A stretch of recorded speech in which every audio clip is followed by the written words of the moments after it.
What is happening, guys? Welcome back to another channel. Hold on, let me fix this real quick. Hold on, guys. There we go. What's going on, guys? Welcome back to another channel. Episode. I guess we can fall in the same place. So, so, if you guys like this kind of content, hit that like, hit that subscribe, hit that bell so you don't miss anything. Anything, guys. I feel rather low today. My seat.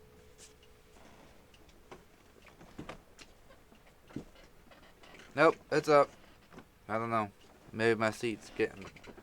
Maybe it's broke, or maybe I need a new one. Anyway, so today we're going to talk about uh, the RAM. What size of RAM you need. What speed of RAM you need for any user. For regular users. For gamers. For editors. For I can't get comfortable. Shit. What's going on? For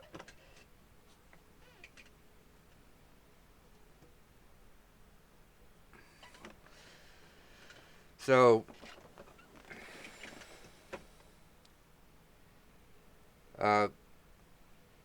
for I would recommend for regular users at least an 8 GB for minimum, 8 GB minimum of RAM. At least standard today, at least 3200 megahertz.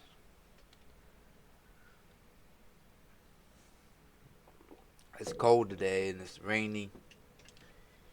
I'm a little sleepy from the rain, so it's kind of hard for me to get going here, but we're gonna get it going. And for gamers, I would recommend 16 gigabytes of RAM and 32 megahertz or higher. If you're using DDR5, please go higher than that. If you're gonna use DDR5, you might as well get your money's worth, I guess. DDR4, I think 32 megahertz is good.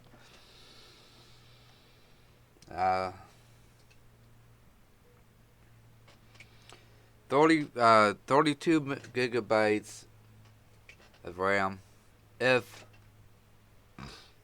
you doing a lot of editing and running, and running intensive programs simultaneously, then yeah, I will go with 32. 64 gigabytes or 128 gigabytes. That's just for bragging rights. You really don't need to use all that gigabytes because it's really hard, especially now if you're working at a place that you need a lot of RAM, like I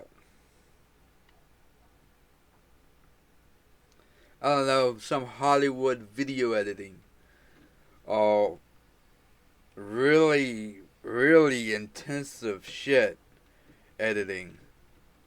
Yeah, you're gonna need all that. You're gonna use up all that gigabytes in that RAM. But If you at home editing and doing some intensive stuff, then you 9 times out of 10 you ain't gonna use more than 32 gigabytes.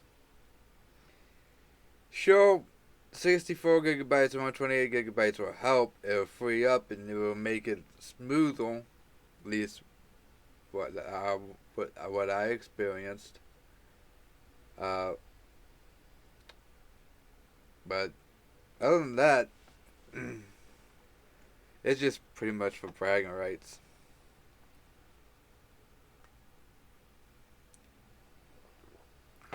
Now, why do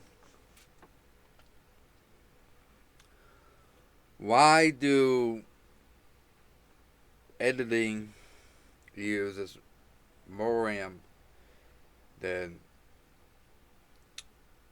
Gamer uses, and then the Gamer uses more RAM than regular users? Now, hear me out. I recommend anybody building a computer, anybody buying a computer, anybody looking to buy a computer, anybody just looking for a computer. I don't care if you're a regular user or gamer or just doing some editing.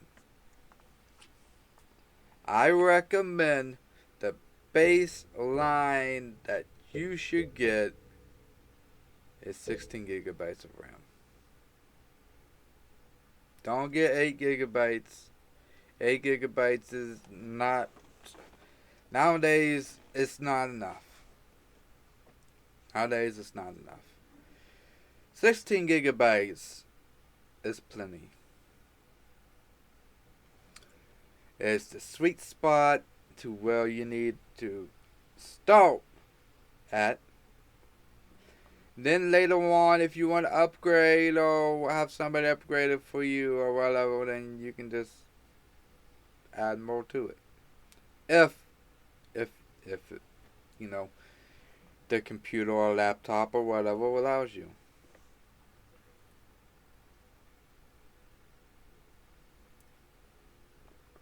Now, if it's maxed out at 16 gigabytes, then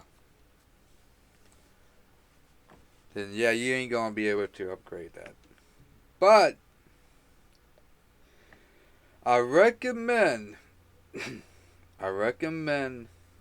well, but therefore, I recommend that you guys at least give yourself some kind of headway to where in the future, if you want to upgrade to more RAM, you can.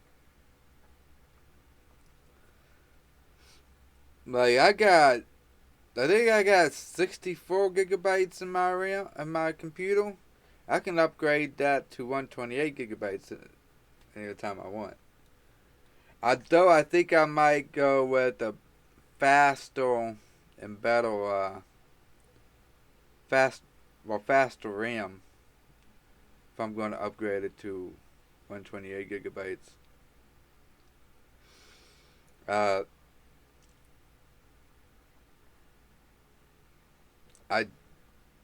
But the reason why there's different, you need more RAM than other certain things, is because it's some. So I'm trying to put it to where you guys can understand it.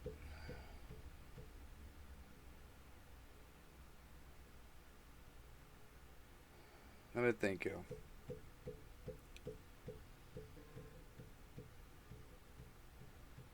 Okay. So, you know how you need to temporarily store something or hide something and then later come back for it? Well, that's what the RAM does. It temporarily stores your files that that the computer is using right now, and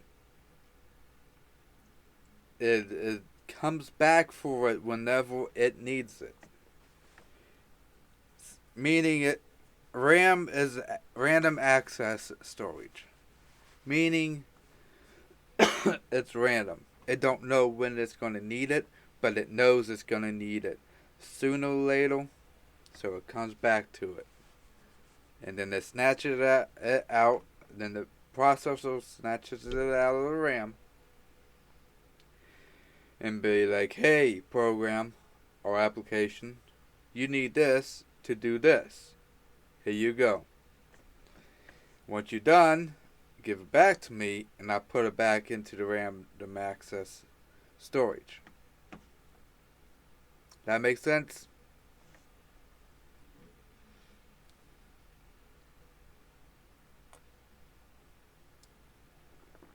Now, you guys wondering, well, if we got that, then why do we need a physical storage? Well, random access storage, RAM, random access memory, just caught myself, random access memory. Well, it's just a memory. It memorizes,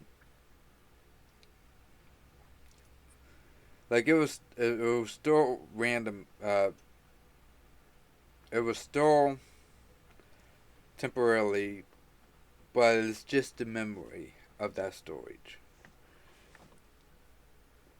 Meaning it doesn't have the physicality to actually store and save it.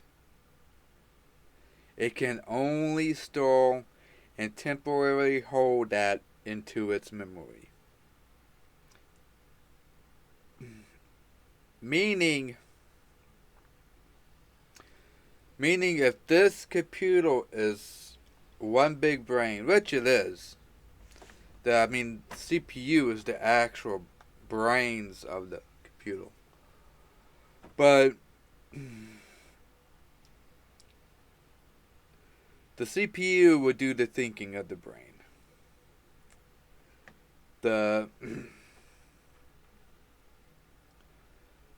Then the RAM would take the memories of that CPU and store it temporarily.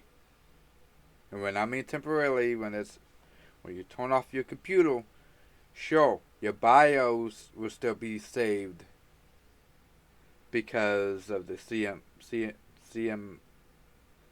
CMOS battery. Jesus, because of the CMOS battery. But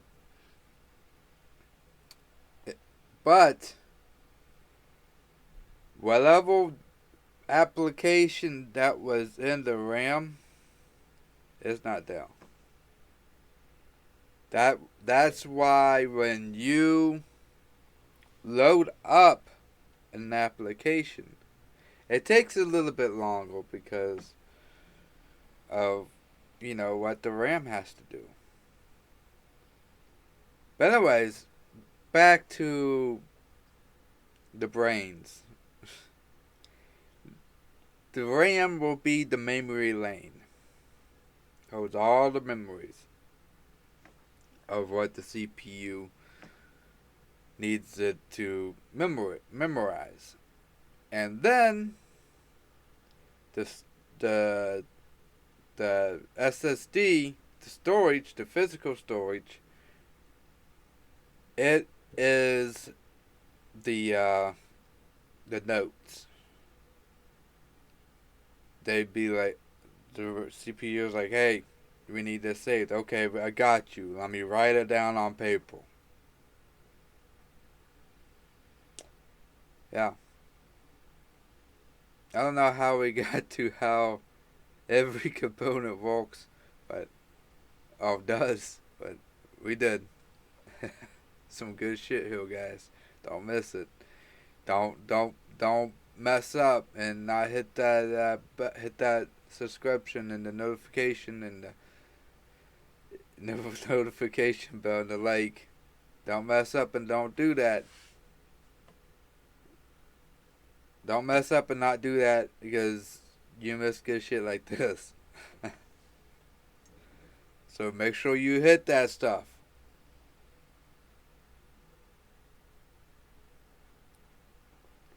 But yeah.